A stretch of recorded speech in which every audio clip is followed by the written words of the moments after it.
The day is October 4th, 1957. The place, Baikonur, in the Soviet Union. The R-7 Semyorka is launched successfully, putting the first satellite, nicknamed Sputnik, Russian for fellow traveler, into space. To let the world know about its presence, the satellite transmits a series of beeps at regular intervals. The American public is enraged with their government. It's the height of the Red Scare, and tensions with the US and USSR are at an all-time high.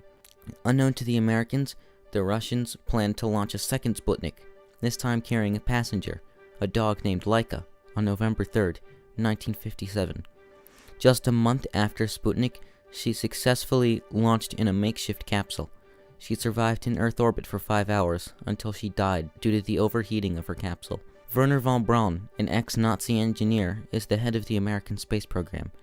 The government isn't all too keen about letting a former member of the Third Reich launch their first satellite. They hand the task over to the Navy, whose Vanguard rocket, being previously untested, fails miserably. It raised 3 feet off the launch pad and exploded. All that survived was the satellite itself, nicknamed Flopnik, Stayputnik, Oopsnik, and, my personal favorite, Kaputnik. Von Braun is given the go-ahead to launch his satellite, Explorer 1, by the end of January. On the 31st of January, 1958, Explorer 1 is launched atop a modified Jupiter C. Von Braun waited for an hour and a half for confirmation that it achieved orbit. It outdid Sputnik by collecting scientific data, and made a higher orbit than anyone anticipated. The Americans had evened the score, and started the race to space. Unbeknownst to America, Sergei Korolev, the rocket scientist behind the Soviet space program, who was released from the Gulag to work on it, is planning to send the first human being into space. The candidate chosen is Yuri Gagarin. He is perfect, intelligent, well-liked, a son of the people, and he had a broad smile. On the 12th of April 1961 at 9:06 a.m., Gagarin launched into space. He orbited the Earth once and landed in a farm in Siberia. The Soviet propaganda machine was quick to notify the world. The newly created National Aeronautics and Space Administration, or NASA, had compiled their own list of candidates for space. All family men, there are Scott Carpenter, Gordon Cooper, John Glenn, Gus Grissom, Wally Schirra, Alan Shepard, and Deke Slayton. Before modifications to the Redstone missile could be completed, the Soviets send the first probe to the moon, Luna 2, yet again making spaceflight history. Soon the Americans are ready to test their unmanned Redstone rocket to see if it is up for the task of spaceflight. The engines are ignited, but due to a mishap in the staging, the abort sequence went off, and the rocket itself only rose 4 inches. But NASA has chosen the Americans' first man in space, Alan Shepard. Provided everything goes well with the next test, Shepard will launch. To find out if a human being can undergo the stresses of spaceflight, they launch a chimp known only by chimp number 65. If he survives, they will give him a name. During the launch, the rocket achieved 17 times the force of gravity, and the launch escape system fired. The chimp survived, and they named him Ham. Study of the data suggested that the fuel pumps were overdriven, causing excessive acceleration. Less than a month after Gagarin's launch, however, NASA is ready to launch Alan Shepard into space. On May 5th, 1961, Shepard waits in the Freedom 7 capsule. Due to adverse weather conditions, the flight is delayed. When the weather cleared, Shepard had been sitting in his capsule for 5 hours. There wasn't enough time to get him in and out of his capsule to go, quote, take a leak, so he had to let it go in the suit. At 9:34 a.m., he lifted off. During a 16-minute suborbital flight, he traveled 300 miles and experienced weightlessness for 6 minutes, becoming the first American in space. On September 12, 1961, John F. Kennedy gives a speech at Rice University in Houston.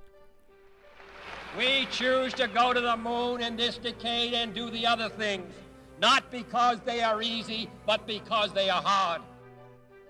Soon after Shepard's flight, the East German border guards begin constructing the Berlin Wall.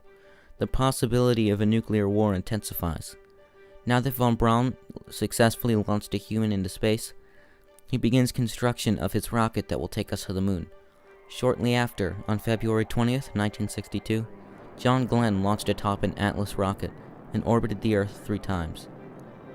But on March 18, 1965, the Russians came up with another first. Alexei Leonov became the first man to go outside of his spacecraft. During his spacewalk, his suit was overpressurized, causing it to be bloated. He had to slowly open a valve to let oxygen out and depressurize his suit until it would fit inside the airlock. On June 3, 1965, however, the Americans catch up. Ed White became the first American to perform extravehicular activity, or EVA for short. On January 27th, the first rehearsal test of the Apollo Command Service Module ended in tragedy. Vulnerable wiring carrying spacecraft power had sparked and lit the atmosphere in the cabin, which was pressurized with 100% oxygen. The fire killed the 3 crew members, Gus Grissom, Ed White, and Roger Chaffee. Despite this setback, NASA continued with the Apollo program. On November 9, 1967, the first uncrewed test of the Saturn V took place. It achieved orbit, and the command module splashed down off the coast of Hawaii. On the 21st of December, 1968, Apollo 8 became the first manned spacecraft to orbit the moon. It took the now famous Earthrise photo, and on December 24, 1968, Christmas Eve, the crew did a live broadcast from the orbit of the moon, in which they showed pictures from lunar orbit and, at the end, read from the Book of Genesis. They returned safely on December 27, 1968, at 10:51 a.m. On the 18th of May, 1969, Apollo 10 was launched. It became the fastest manned spacecraft and achieved 39,897 kilometers per hour during atmospheric re-entry. And it tested the lunar lander in lunar orbit. Finally, on July 16, 1969, Apollo 11 was ready to launch. Neil Armstrong, Buzz Aldrin, and Michael Collins boarded the Columbia Command Module. At 9:32 a.m. Eastern Daylight Time, the 363-foot-tall Saturn V rocket lifted off the launch pad 39A and achieved a top speed during launch of 38,946 kilometers per hour. It achieved orbit a little over 10 minutes later. 3 minutes after that, it completed the burn that put it into orbit around the moon. A little over 3 days later, they entered lunar orbit. 4 days and 4 hours into the mission, the lunar module, or LM for short, undocked from the command module. Neil Armstrong and Buzz Aldrin were ready to depart to the lunar surface.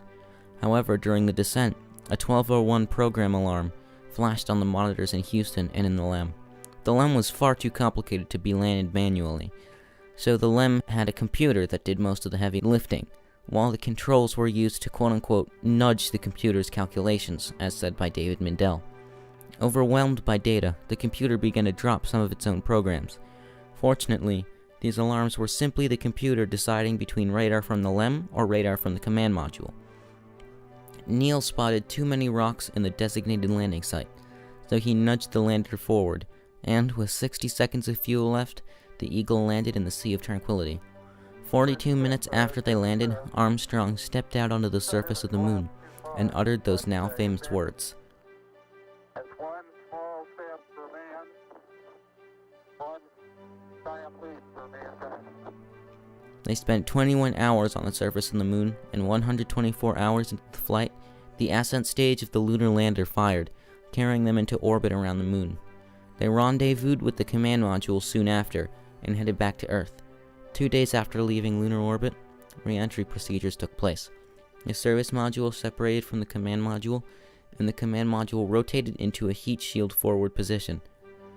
After a few minutes later, Apollo 11 splashed down in the Pacific Ocean, 13 miles away from its recovery ship, the USS Hornet.